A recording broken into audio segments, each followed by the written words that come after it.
enter USB,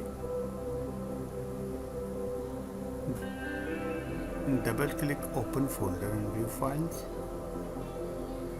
double click SNAPPY DRIVE and double click x64, exit, allow access, select all,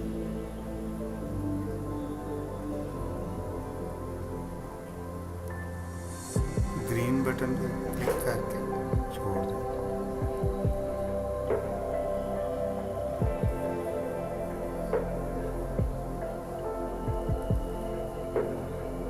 इसको मुकम्मल होने में थोड़ा सा टाइम लगेगा।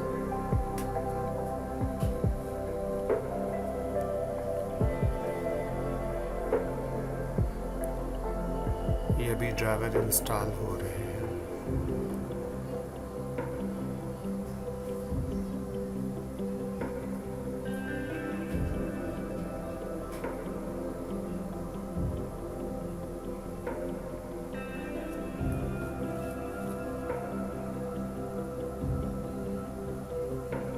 ये कंप्लीट लास्ट हो जाएगा।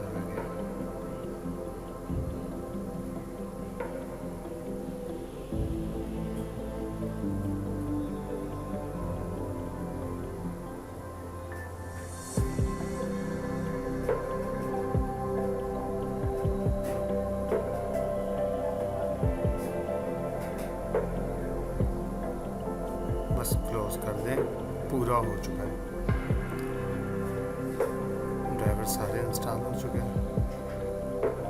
Thanks for watching.